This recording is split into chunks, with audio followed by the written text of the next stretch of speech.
మీరు 5 సంవత్సరాలు మేము ఏదైనా కార్యక్రమంకి వెళ్తామంటే 5వ గంటకే ఏకోజామున 5వ గంటకే పోలీసులు వచ్చి గేట్లకు తాళాలి.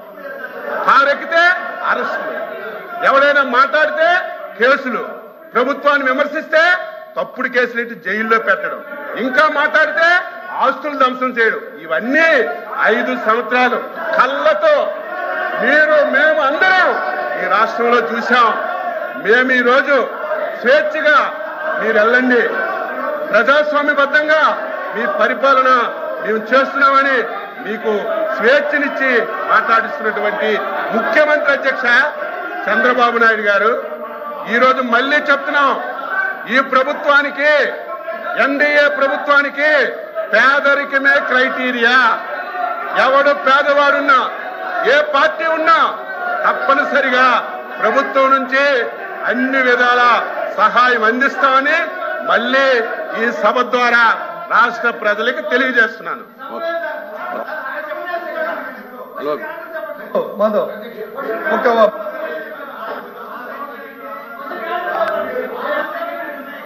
మంత్రి గారు,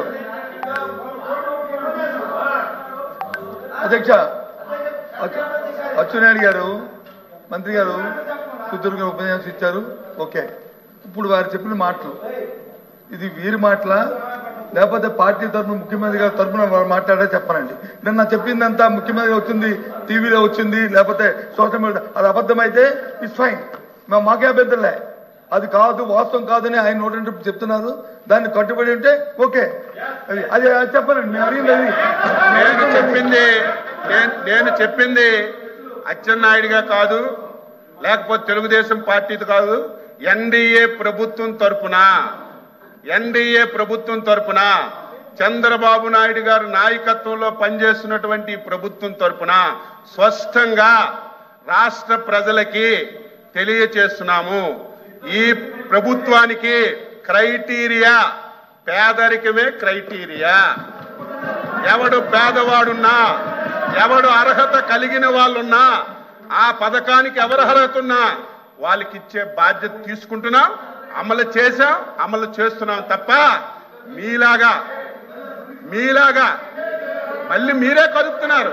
అయినా మళ్ళీ చెప్తున్నాను, పేదరికమే క్రైటీరియాగా ఈ ప్రభుత్వం పనిచేస్తుంది. నేను ప్రభుత్వం పక్షాన్ని తెలియజేస్తాను. కూర్చో ప్లీజ్, అలాపి గారు కూర్చో.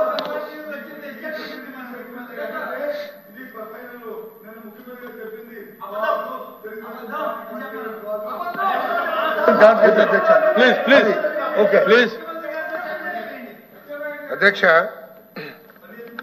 గౌరవ ఎల్ఓపి గారు మాట్లాడుతూ గవర్నమెంట్ కంటిన్యూ ప్రాసెస్ 2014-2019 మధ్యలో కట్టిన ఇళ్లకి మేము డబ్బులు ఇచ్చామని చెప్పారు అధ్యక్ష. పూర్తి అబద్ధం అధ్యక్ష, పూర్తి అబద్ధం. ఏదైతే అంటే వారికి తెలియదేమో, వారు ఆ శాఖ నిర్వహించలేదప్పుడు. 5 సంవత్సరాల మంత్రిగా ఉన్నారు, తెలిసి ఉండకపోవచ్చు. NTR housing is collective responsibility, మరి దాంట్లో ఎక్కడ రెస్పాన్సిబిలిటీ తప్పినట్టున్నారు అధ్యక్ష. ఎన్టీఆర్ హౌసింగ్ ఏదైతే చంద్రబాబు నాయుడు గారి నాయకత్వంలో 2014-19లో కట్టారో ఆ ఇళ్లకి డబ్బులు ఇవ్వలేదు అధ్యక్ష. ఇస్తానంటే please be on record, I challenge. ఇప్పటికి కూడా 919 కోట్ల రూపాయలు పూర్తి చేసిన ఇళ్లకి ఇవ్వలేదు అధ్యక్ష. ఎన్టీఆర్ హౌసెస్ కి, ఎన్టీఆర్ హౌసింగ్ ఎందుకంటే అధ్యక్ష 2014-19 మధ్యలో 2 స్కీమ్స్ వచ్చినాయి అధ్యక్ష. పూర్తి రాష్ట్ర ప్రభుత్వ నిధులతో చంద్రబాబు నాయుడు గారి నాయకత్వం ప్రభుత్వం ఎన్టీఆర్ హౌసింగ్ నిర్మాణం చేసింది. 2.5 లక్షల రూపాయలు యూనిట్ కాస్ట్ ఎస్సీ ఎస్టీలకి అదనంగా. తర్వాత చివరిలో 2016-17లో ఏదైతే PMAY 1O స్టార్ట్ అయిందో కేవలం కొన్ని ఇళ్లు మాత్రమే కట్టారు అధ్యక్ష. కొన్ని వేలలో అనుకుంటాను, సబ్జెక్టు కరెక్షన్ నా దగ్గర రెడీగా లేదు. ఆ ఇళ్లకి ఇచ్చుంటారేమో, ఎందుకంటే ప్రైమ్ మినిస్టర్ అధ్యక్ష, రాష్ట్ర ప్రభుత్వం నుంచి ₹1 లేదు కదా, కాబట్టి అదే డబ్బులు ఇచ్చిండొచ్చు. కానీ ఎన్టీఆర్ హౌసింగ్ కి మాత్రం ఇవ్వలేదని చెప్పేసి నేను మనవి చేస్తాను అధ్యక్ష. తర్వాత ఎవరో గౌరవ సభ్యులు అడిగారు ఎన్ని కట్టారని చెప్పేసి. పూర్తిగా అనా పైసలు రాష్ట్ర ప్రభుత్వ నిధులతో చంద్రబాబు నాయుడు గారి నాయకత్వంలో దాదాపు 4.5 లక్షల ఇళ్లు 2.5 లక్షల రూపాయలు యూనిట్ కాస్ట్ తో ఎస్సీలకి ఎస్టీలకి అదనంగా కట్టించింది గత ప్రభుత్వం అధ్యక్ష. ఈ వైఎస్ఆర్ కాంగ్రెస్ ప్రభుత్వం రాష్ట్ర ప్రభుత్వం నిధులు ఇచ్చింది కేవలం 30,000, అది కూడా రూరల్ హౌసింగ్ కి మాత్రమే ఇచ్చింది అధ్యక్ష. అర్బన్ హౌసింగ్ కి మాత్రమే ఇచ్చింది అధ్యక్ష. చాలా వరకు ఎన్ఆర్ఈ చేసిన వాడుకుని ఇచ్చింది కానీ ఇవ్వలేదు అధ్యక్ష. ఆ నిధులు కూడా 919 కోట్లు ఇప్పటికీ బకాయిలుగా ఉన్నాయి అధ్యక్ష ఎన్టీఆర్ హౌసింగ్.